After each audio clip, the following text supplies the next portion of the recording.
எல்லாருக்கும் வணக்கம். எல்லாம் நல்லா இருக்கீங்களா? ஒரு ராஜா என்ன பண்ணாருன்னா, அவங்க நாட்டு பக்கத்தில் ஒரு ஆறில் நிறைய முதல்ல இருந்துச்சு. அவர் என்ன சொன்னார்னா, நிறைய முதல்ல இருக்குது, அந்த முதல்ல இருக்கிற ஆற்றுல யார் குதித்து நீந்தி அடுத்த கரைக்கு போகிறீங்களோ அந்த கரைக்கு போயிட்டு வரவங்களுக்கு என் பொண்ணை நான் கல்யாணம் பண்ணி தரேன் அப்படின்னு சொல்லிட்டார்.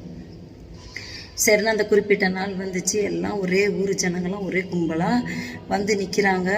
யார் போகிறதுன்னு தெரில, பயம் வேறு. ஏன்னா முதல்ல நிறையா இருக்குது, அதனால் ரொம்ப பயந்துக்கிட்டு எல்லாம் நின்றுட்டுருக்காங்க. திடீர்னு பார்த்தா ஒருத்தன் குதிச்சிட்டான். ஆற்றுல குதிச்சு தொட்டாப்புட்டான்னு நீந்தி போயிட்டு ஜெயிச்சிட்டான் இந்த போட்டியில். உடனே ராஜாவும் கூப்பிட்டு, அப்போ பரவாயில்ல, பயங்கர தைரியசாலி, நம்ம நாட்டில் எல்லோரும் யோசிச்சுட்டு இருந்தாங்க, நீ பரவாயில்லையே தைரியமாக குதிச்சிட்டியே அப்படின்னு சொல்லி எல்லாம் புகழ்ந்துட்டு இருக்கும்போது அவன் கேட்டான் பாருங்க ஒரு கேள்வி. அதெல்லாம் இருக்கட்டும், எல்லாம் ரைட்டு, என்னை ஏன் வேண்டா தள்ளி விட்டவன் அப்படின்னு சொல்லி கேட்குறான். இதுலேருந்து நம்ம என்ன தெரிஞ்சுக்கிறோம் அப்படின்னா, நமக்குன்னு ஒரு பிரச்சனை வந்துச்சுன்னா உடனே நம்ம பயந்துக்கிட்டு ஐயோ எப்படி எப்படிங்கிறோம்.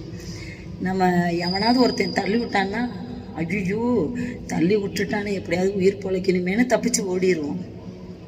நம்ம என்ன பண்ணுறோம், தள்ளி விட்டவனை தான் குறை சொல்ல அலையிறோம்.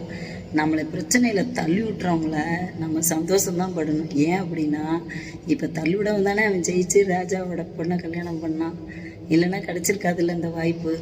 அதனால் நம்மளும் பிரச்சனையை பார்த்து பயப்படக்கூடாது. நம்மளாம் ஒன்று குதிக்கணும். அப்படி குதிக்கலைன்னா எவனாவது ஒருத்தன் தள்ளி விடணும் நம்மளைய. அப்படி தள்ளி விட்டால் கண்டிப்பாக நம்ம வாழ்க்கையில் முன்னேறிடுவோம். கண்டிப்பாக அவனுக்கு ராஜாவோட அந்த இளவரசி கிடைச்ச மாதிரி நமக்கும் வாழ்க்கையில் ஒரு நல்ல ஒரு இடம் கிடைக்கும். அப்படி நீங்களும் வாழ்க்கையில் நல்ல ஒரு இடத்துக்கு வரணும்னு நான் வாழ்த்துறேன். நன்றி, வணக்கம்.